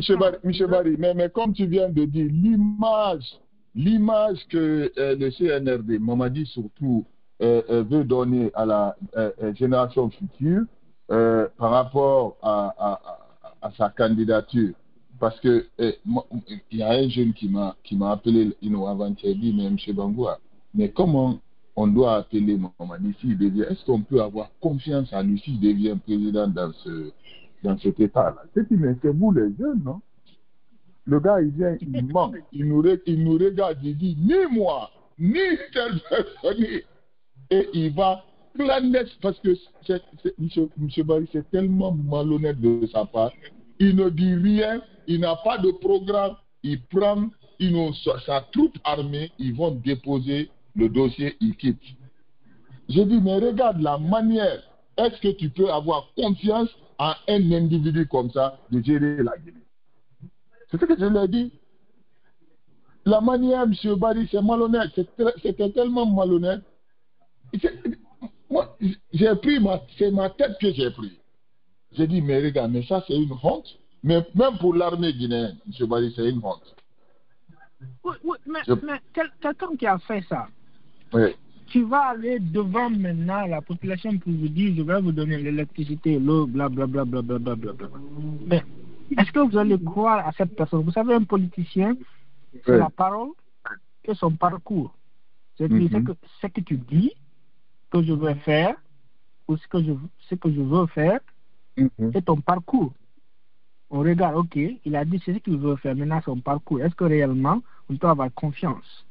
L'élection entre une personne et la population, c'est sur une base de confiance, parce que vous faites des promesses, et la population vous croire à ces promesses en fonction de votre parcours ou de cette confiance que vous construisez entre vous et la population. Maintenant, si dans ça, il y a une personne qui a dit plusieurs fois que je ne ferai pas ça, je ne ferai pas ça, et il fait le contraire, après il revient vers vous pour vous dire, ok, faites-moi confiance, je vais faire ça, je vais faire ça, je vais faire ça. Mais cette personne est capable de dire que moi, je ne vous ai jamais dit que je vais vous offrir l'électricité, que je vais construire des écoles pour vous. Je vous ai dit que je vais conserver le pouvoir. Et en plus, il n'a aucune redevabilité venant de la population, parce qu'il sait qu'il a acquis le pouvoir illégalement, il a conservé le pouvoir illégalement. Donc voilà. Donc quelles seront les conséquences? Quelles seront les conséquences? Tu penses que Mamadi nous amène à une confrontation communautaire et politique? Ça, c'est sûr. Parce que les gens ne vont pas... Les gens qui sont un peu muselés, qui sont pas contents de la manière dont Mamadi mène les choses en Guinée, forcément, ils vont réagir.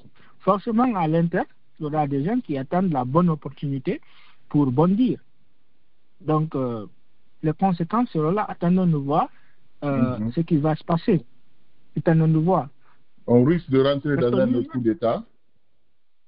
Mais absolument, en Guinée, on ne va pas échapper à ça, hein, pour l'instant. Aussi longtemps que nos dirigeants... Vous savez, le problème en Guinée, c'est l'élection. En Guinée, le problème, c'est l'élection. Aussi, l'élection et le pouvoir. Aussi longtemps en Guinée, on ne va pas respecter la volonté du peuple, les choses ne vont pas arriver en Guinée. En fait, vous savez, on dit souvent qu'en Afrique, on ne connaît pas la démocratie, c'est que moi-même je suis contre. Parce que on a connu la démocratie en Afrique depuis le 18e siècle. Depuis le 18e siècle, il y avait la démocratie en Guinée. En Afrique, ça n'a pas été importé. Hein. Les Blancs nous ont trouvé avec la démocratie. Non, c'est la colonisation même. C'est la colonisation même qui a mis fin à la démocratie en Afrique. Parce que c'est la colonisation qui est venue nous imposer par la force. S'imposer par la force. Donc, surtout en Guinée, les gens aiment les élections, ils aiment voter. Le Guinéen vote. Mais c'est que le problème, on ne respecte jamais le résultat de ces urnes, ce qui se trouve dans ces urnes. Donc, en Guinée, moi je crois, aussi longtemps qu'on ne va pas respecter les élections en Guinée, qu'on ne va pas accepter ce que le peuple veut en Guinée, celui qui viendra aura toujours des problèmes. Parce que le monsieur qui Alpha Condé, c'était la même chose. Autant de Conté, quand Alpha gagnait les élections, on lui empêchait d'être président.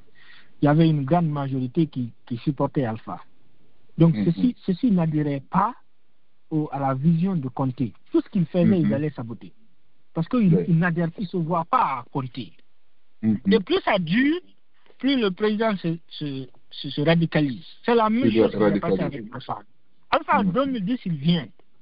Peut-être Alpha avait de bonnes intentions, mais il n'avait pas le peuple avec lui. Donc, tout ce qu'il faisait, c'était très, très, très difficile. Et voilà, à la fin, il s'est radicalisé. Il est devenu violent. Et ce qui s'est passé. Cela sera la même chose avec Doumbia. En Guinée, qu'on le veuille ou pas, tu ne peux pas faire une élection en Guinée, conserver le pouvoir, rester tranquille, sans que tu ne fasses avec l'UFDG. Vous savez, d'ici en décembre, c'est très difficile. Hein? Mais le plus difficile, c'est après décembre. Quand Mamadi sera élu président, comment conserver ce pouvoir? C'est ce qu'Alpha Condé a eu. Il a passé son troisième mandat, mais conserver son troisième mandat était très très difficile. Donc après les 6 mois, on va parler de tout, de lobbying, Simandou, blablabla. Mais à la fin, il y a des opposants qui ont le peuple avec eux. Mais est-ce que l'opposition est en train de travailler en coulisses là sur les nouvelles stratégies? Puisqu'il y a des opposants qui n'étaient pas d'accord.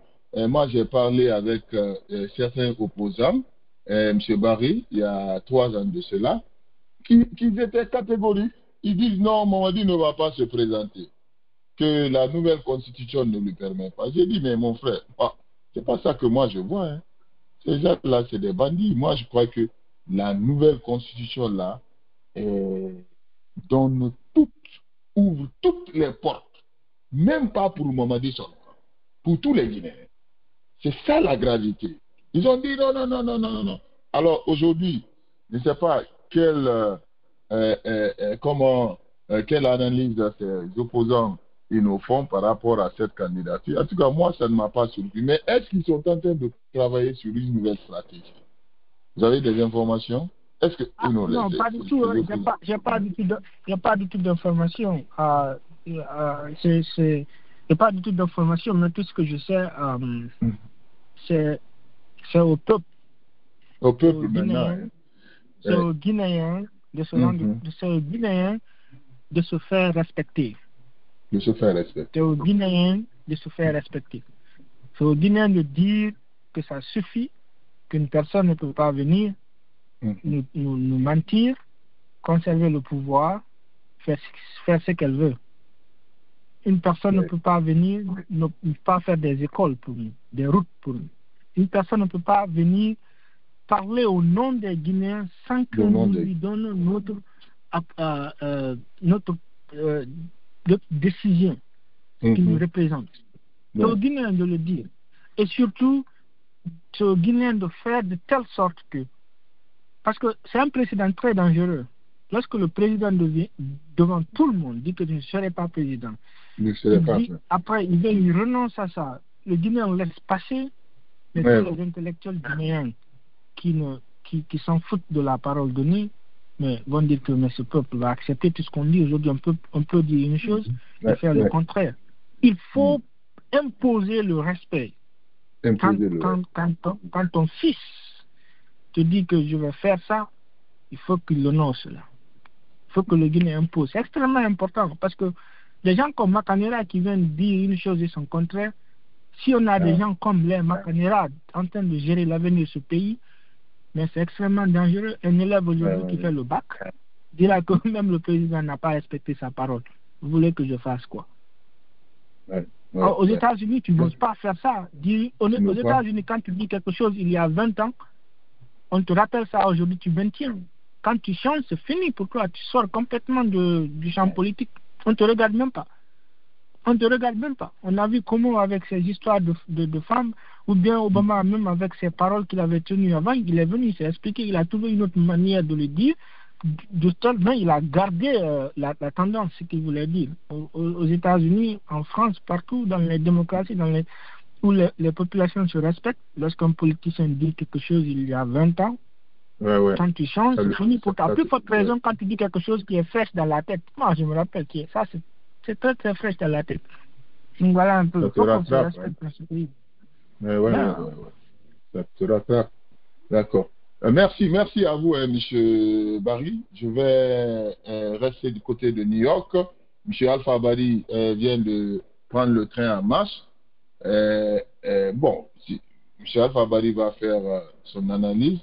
Et je sais que on était en retard aujourd'hui parce que moi j'étais cette candidature de Mamadi, il fallait faire des recherches, il y avait une petite panne, mais demain on fera une émission pleine de 2 heures de temps pour parler de notre pays. Mais moi je sais que M. Barry, Mamadi va amener ce pays-là dans un autre coup d'État.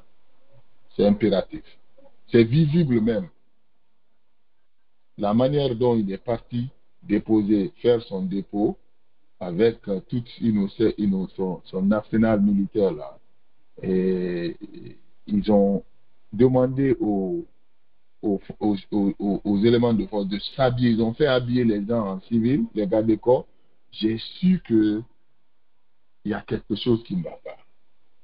Il va balancer ce pays-là dans un chaos, lui-même, il va regretter. Parce que c'est un Mamadi, c'est une personne manipulée que j'ai vue. C'est pas un homme. C'est-à-dire, c'est hier que j'ai convaincu encore que ce Mamadi est manipulé. C'est pas lui qui gère ce pays-là. Parce que moi, ils m'ont envoyé une vidéo. C'est Diba Diakité qui est parti avec les dossiers avant l'arrivée de Mamadi. La personne m'a dit, regarde, Mamadi n'est pas venu d'abord, mais c'est Diba Diakité. C'est-à-dire, tu sens que c'est les gens qui le poussent. les gens, c'est pas les gens qui le poussent, mais c'est les gens qui ont le dernier mot à dire, quoi. Mamadi veut. Mais on comprendra tout ça le jour ça va péter en Guinée. On comprendra les dessous. Mais comme je vous ai dit, et je vous le dis toujours, moi, les gens qui nous gèrent là, les têtes que moi je vois là, moi, ce n'est pas des critiques personnelles, mais par compétence, par expérience, moi, je ne pense pas que ces gens-là pourront sortir la Guinée dans cette situation-là. Ces gens-là, normalement, devraient être dans les centres de formation. Ces gens-là qui nous dirigent là. Mais aujourd'hui, chacun veut profiter de Mamadi, les Baouri, les cadres là qui sont venus. Ils sont en train de profiter. Ils se disent, qui est fou? Celui qui est là, il ne connaît rien. Je vais venir prendre pour moi. Mais est-ce que, comme M. Badeler, est-ce que ça peut aller comme ça? C'est quelqu'un d'autre qui se trouve dans le système, je suis d'accord, M. Badeler. Il va venir se débarrasser de Mamadi. Merci d'être venu. Merci à M. Badi. On va prendre M. Alpha Badi tout à l'heure, après cette pause musicale.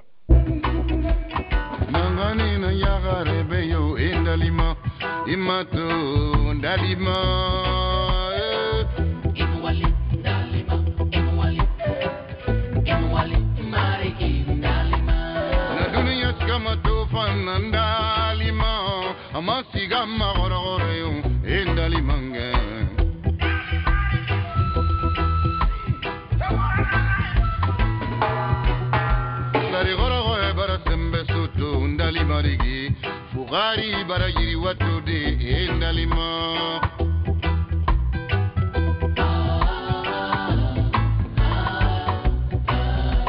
Natore barasabatio endalima Anana gine wanduma yekiba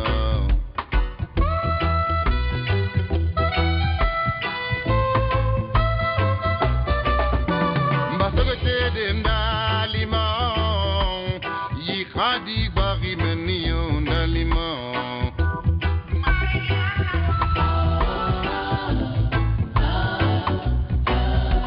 Nasogoro de ndalima sa.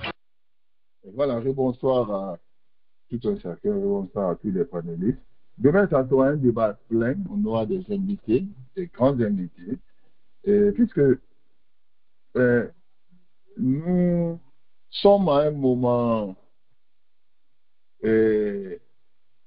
très critique. Hein. Les Guinéens vivent. Il faut aller voir les débats des autres pays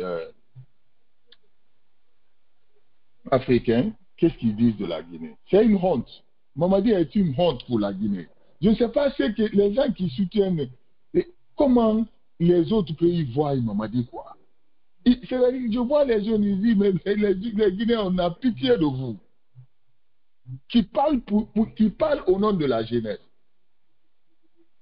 Ah, mais pour la première fois qu'on est, même Dadi c'était mieux, pour la première fois qu'on est un président, et les autres pays, les autres jeunes des autres pays, ah, mais on a pitié de la Guinée, mais regarde-moi. On le traite même des fois de brigand. Moi, j'ai vu quelqu'un, un Sénégalais qui était dans un débat avec les Guinéens. Mais moi, j'ai dit aux Guinéens, là, arrêtez de vous engager dans les débats inutiles. Regardez les gens qui vous dirigent. Mais non, il ne faut pas vous faire ridiculiser dans les... Mais regardez les gens qui vous dirigent avant de participer au débat.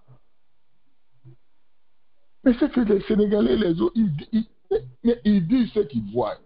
Ils ont inventé? Non, pas du tout. Arrêtez de participer au débat.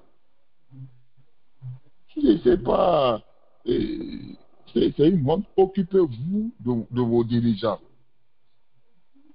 Parce que quant aux Sénégalais, si c'est eux, ils vont s'occuper de la personne. Ils allaient s'occuper de Mamadi Doumbouya. C'est ça la vérité. M. Alpha Bari, bonsoir.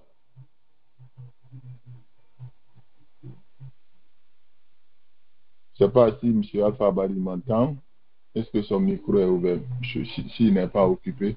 Alpha Bari, tu m'entends? Du côté de Washington. Bonsoir. Voilà, peut-être Alpha Bari est occupé. Donc, je disais, arrêtez de participer au débat avec les autres Africains actuellement, parce que c'est une honte. Regardez Diba Diakité. Regardez Mamadi Doumbouya. C'est une honte. C'est-à-dire, dès qu'un Sénégalais dit, mais les Guinéens vont avoir honte. Mais regardez telle personne, regardez telle personne. Donc, vous partez dans ces débats-là pour vous ridiculiser. Ces gens-là, ils ont des points, et dès qu'ils touchent à ces points-là, vous vous énervez dans les débats, mais ils disent la vérité. Si vous ne voulez pas vous énerver, mais débarrassez-vous de Mamadi. Parce que vous savez qu'il ne peut pas. Ce n'est pas la personne de Mamadi. Normalement, Mamadi ne devrait pas être même dans l'armée guinéenne. Tu ne peux pas venir dans une... C'est-à-dire, regardez, tu ne peux pas venir dans une armée, à moins de 3 ans, tu deviens colonel. Normalement, les Idi Amin, ils doivent partir tous en prison. Ceux qui ont cautionné cela. Mais vous voyez aux États-Unis comment ça se passe.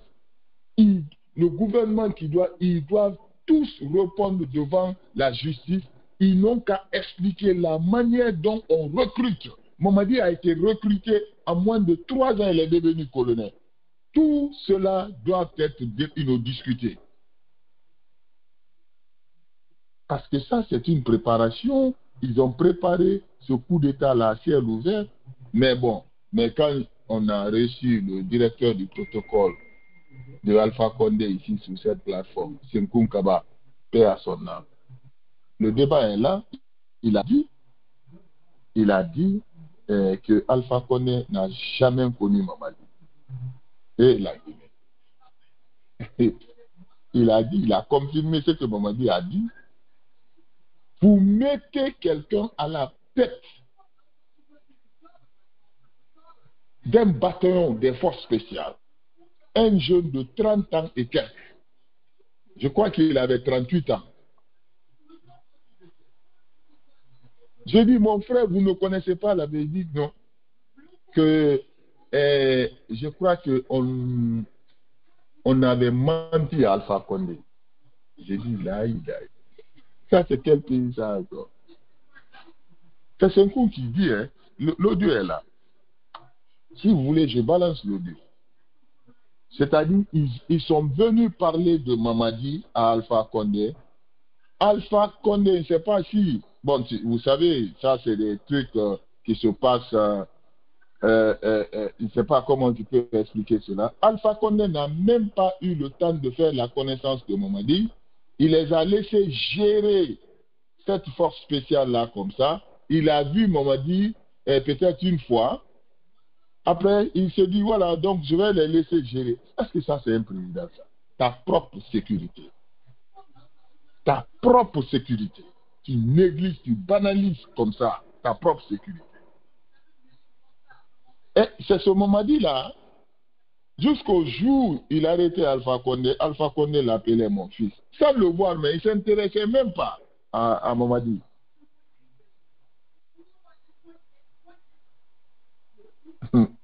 Pourquoi? Je vais vous dire l'erreur là. Pourquoi? Parce que c'est le problème d'ethnie là.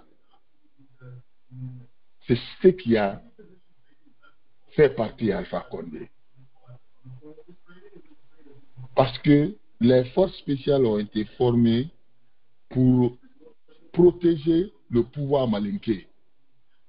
C'est ça qui se trouvait dans la tête d'Alpha Condé. C'était une bonne stratégie. Hein? Comme ils sont tentés, ils ont commencé ça depuis autant de Condé. Mais ça a toujours échoué, ils nous pétaient entre eux. Donc, il s'est dit, bon, Alpha Condé s'est dit, non, c'est mon fils. Non, ce n'est pas son fils.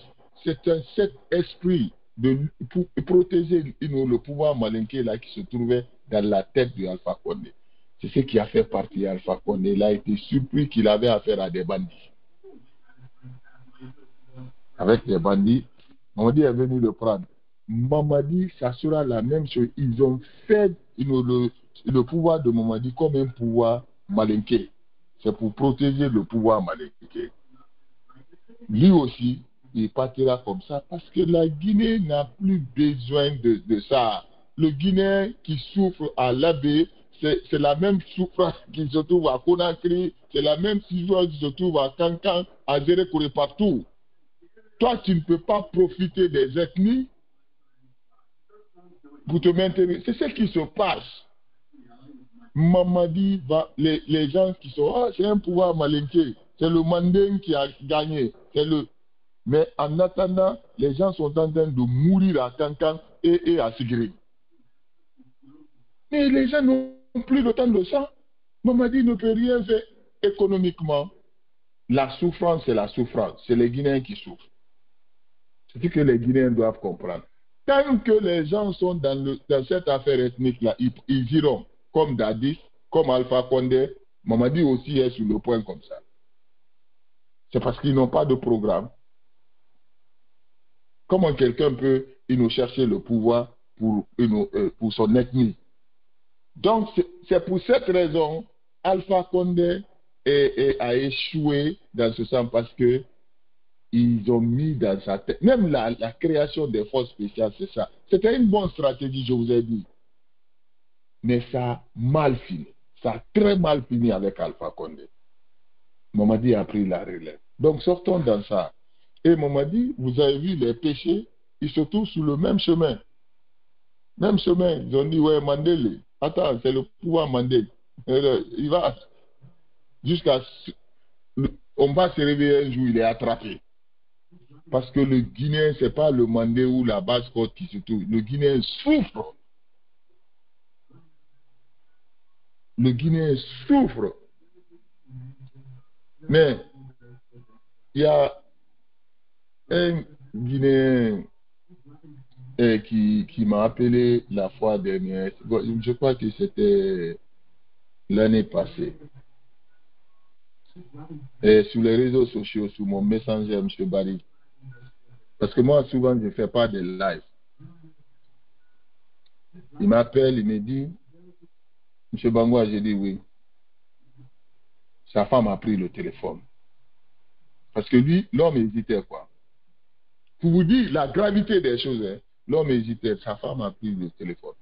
Il dit, M. Bangoua, il dit oui. Il dit, M. Bangoura, je sais que tu es surpris de notre appel. J'ai dit oui. J'ai dit, mais c'est qui? Présentez-vous. Parce que c'était le message. J'ai dit, moi, je peux. Il dit, M. Bangoua, on t'a appelé.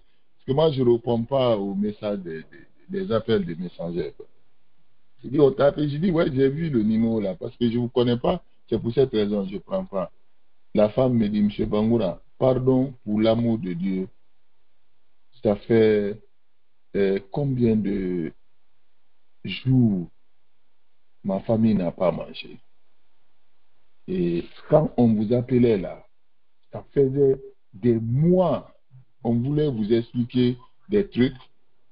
Donnez-nous le prix d'un sac de riz.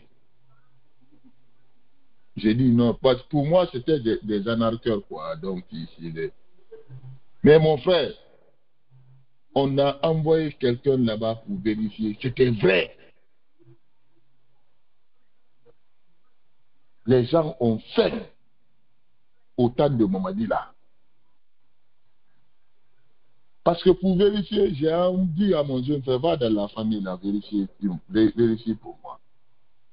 J'ai l'impression, là, les gens là, il y a une part de vide. Il est parti, il m'a dit, Léo, c'est vrai, mais je dis, quand on dit, il y a pauvre, mais ça, c'est l'extrême pauvreté que j'ai vu dans la famille là. Les enfants sont assis, ils ont filmé. Si c'est dans ça, vous voulez donner 7 ans encore à ces gens-là. C'est au temps de Mamadi, ça se passe. Hein? Un sac de riz. Un pays dont le bon Dieu a donné tout. Dans le domaine agricole, minier, tout. Les gens ne peuvent pas manger. Donc en fait c'est ça, nous, notre objectif. C'est ça notre objectif. Que Dieu donne la Guinée à un président qui pourra venir gérer la Guinée dans l'intérêt de tous les Guinéens, parce que moi, je pense que si la Guinée est bien gérée et nos ressources sont bien partagées, M. Barry, toi, moi, je ne parlerai même pas de politique. Ce n'est pas mon problème. Je ne me mêlerai même pas de politique. J'allais m'occuper de mon boulot, et puis ça marche parce que je gagne mon salaire, je mange bien, et je mange guinéen, j'ai tout chez moi. Je n'aurais pas besoin de venir dans les débats parler de mon pays. Si je le fais, c'est que ça ne va pas. Vous allez voir les Baouri là, ils vont tous partir bientôt. On va retourner, les Ousmane Gawal là, ils vont nous rejoindre. Vous savez, le Guinéen n'a pas honte. C'est moi qui vous dis. Dans quelques mois ou au plus tard une année, vous verrez ces gens-là. Ils n'iront nulle part. Ils n'iront nulle part. Ils sont en train de construire des buildings. Toi-même, tu as critiqué les autres. Aujourd'hui, Ousmane est en train de construire un building. Moussa Moïse. C'est parce que les gens sont pauvres. Ils croient que, c'est-à-dire, tout le monde se bat pour être dans cette administration-là. Pourquoi? La pauvreté. C'est le seul moyen. L'État est le seul moyen, la seule source de revenus pour les cadres guinéens de voler. C'est en Guinée que tu vois un cadre guinéen qui a 10 millions de dollars dans son compte. C'est en Guinée on voit ça. C'est les cadres qui sont riches par rapport aux commerçants. Qu'est-ce que tu vois ça dans un pays? Méfie-toi de ce pays-là. C'est-à-dire, en Guinée, c'est les cadres qui sont riches. C'est avec les cadres, les commerçants appellent pour prendre les devises. Oui, M. Silla, bon, directeur national d'État, il a dit, envoie-moi 500 000 dollars. Le directeur t'envoie 500 000 dollars. C'est en Guinée que ça se passe.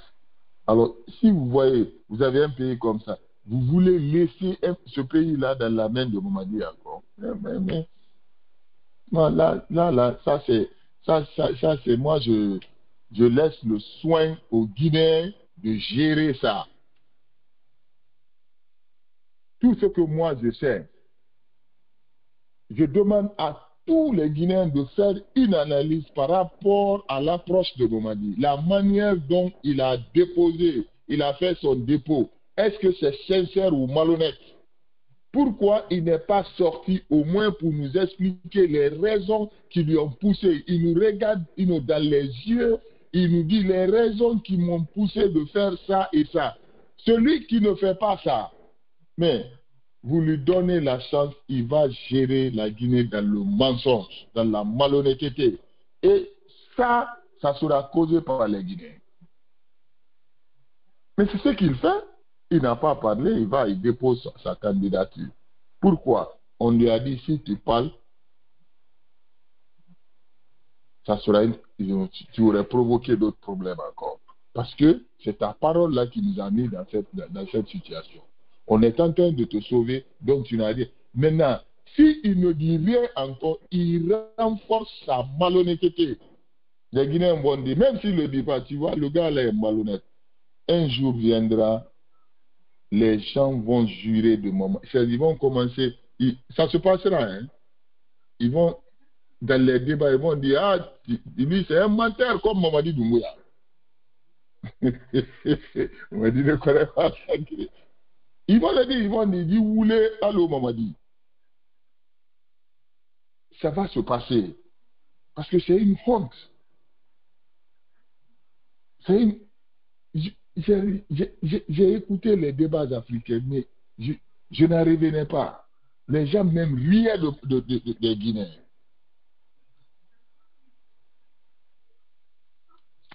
Donc, au finish, moi, je dirais aux Guinéens, comme M. Barry vient de dire, c'est les Guinéens, c'est vous. C'est vous. Prenez vos dispositions. Prenez vos dispositions, hein. Parce que le pays vous appartient.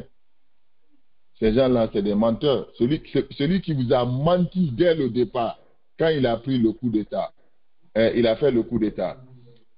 Mais il continue à vous mentir, il dit qu'il ne va pas se présenter. Il n'est pas pu il nous déposer sa candidature. Mais personne ne fera cette lutte-là pour vous, les Guinéens. Parce qu'il va gérer la Guinée dans le mensonge. C'est ça la Guinée. C'est ça. Vous allez comprendre ce qui va se passer. Avec ces gens-là. C'est les bandits, c'est tout. Ils n'ont rien dans la tête. Et nous, on a besoin d'un président à l'heure là, qui pourra nous sortir dans cette affaire, puisque les Guinéens vont commencer à bénéficier des ressources de la Guinée. On n'a pas besoin, nous sommes fatigués d'être aux États-Unis ici. Nous voulons rentrer maintenant chez nous et puis voilà, commencer à transformer tout nos sous-places là-bas et puis faire le reste de notre vie chez nous. C'est ça, c'est ce que Mamadi veut freiner comme ça. Merci d'être venu. Je ne sais pas si M. Badi Alpha veut ajouter quelque chose. Si M. Badi est occupé, on va se retrouver demain. Si si vous avez une dernière analyse à faire, M. Aboulaye Bari, c'est ce que demain, on s'excuse du retard pour aujourd'hui. Le vendredi, c'était un peu saturé la ligne. Il fallait réparer une petite panne rapidement. Donc, ça nous a pris 1 heure de temps. Donc, demain, on va récupérer. On aura des invités demain samedi et le dimanche pour venir parler de cette candidature-là de Mamadi Doumbouya. En tout cas, ça ne va pas. Ça ne va pas. On va voir d'ici décembre ce qui va se passer. Et ceux qui ont déposé leur candidature, moi, j'ai parlé avec beaucoup de partis qui nous ont dit, hey, l'opposition, ceux qui ont boudé le scrutin, les élections, ils ont raison. C'est leur manière aussi de manifester leur position. Mais ceux qui ont accompagné aussi, nous ont dit, on ne peut pas laisser le terrain vide à Mamadi. On ne peut pas.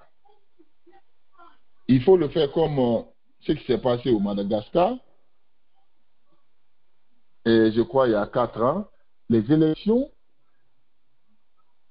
l'opposition est venue ensemble, ils ont fait une coalition, ils ont gagné les élections, le président a volé le scrutin. Mais qu'est-ce qui s'est passé? L'opposition a insisté à ce que les élections soient recomptées. Et ils ont recompté, l'opposition a gagné. Alors, chacun est en train de placer son argument, on ne sait pas, de toutes les façons, l'essentiel est que il faut que Mamadi quitte à la tête de ce pays-là.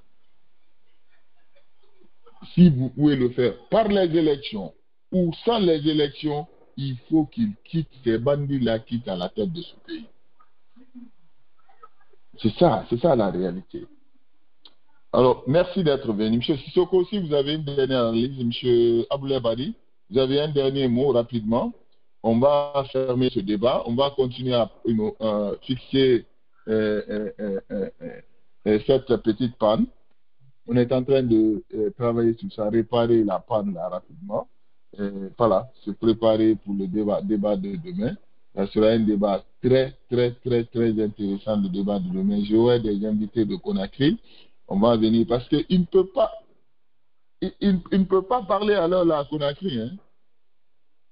C'est pas tout le monde qui peut parler de Mamadi Doumbouya à Conakry.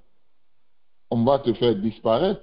Alors si vous donnez le pays à un gars comme ça qui fait disparaître les gens, les Guinéens, réveillez-vous.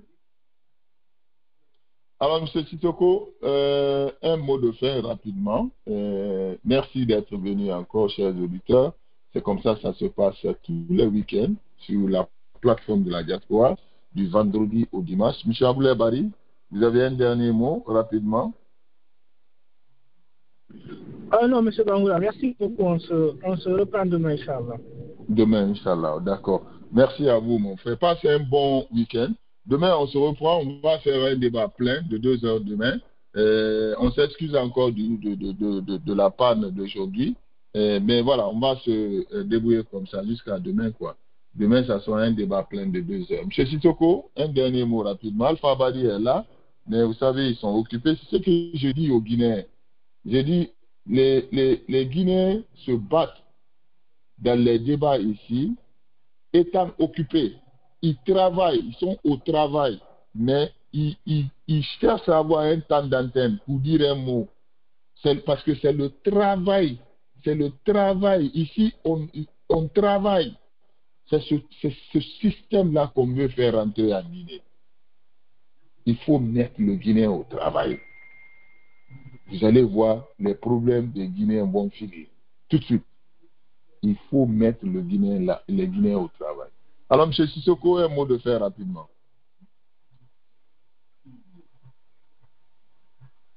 Alors, Sissoko, je crois que Sissoko peut-être est occupé.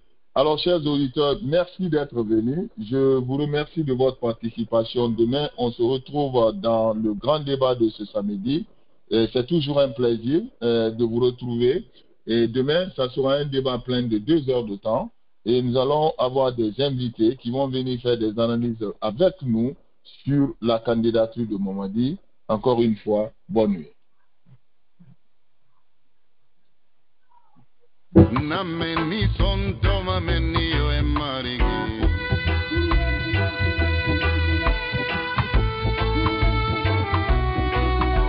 na ye fanyinda lima ye na ndingi ma meni na makaba inwali ndalima inwali ada maharatu ndalima sese muna kifula matunyi dunia yonki dongo masere kunyibe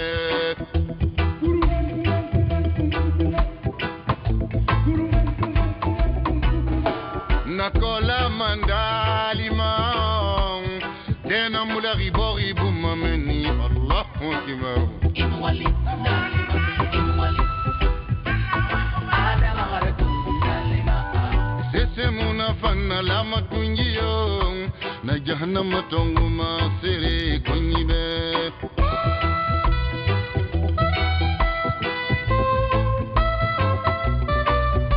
mbatata gita ndalimange politiki gwari meniyo ndalima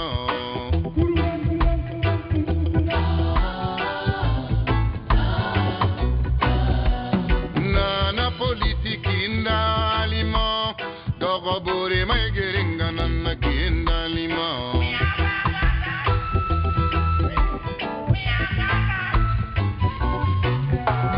nana politiki endalima sinyo ya baba nana kide la Guinée borima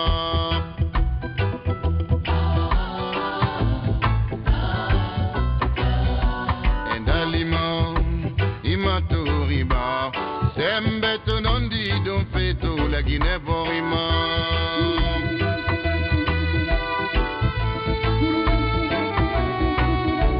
endalima mbatono ifema nangaye na yaga rebeyo endalima tulu wallahu ahadunu mange endalima allahu samadunu mange yo endalima walami alidi mange endalima walami yuladi mange yundalima walami yakula unu mange ndalima wakufuan ahadunu mange yundalima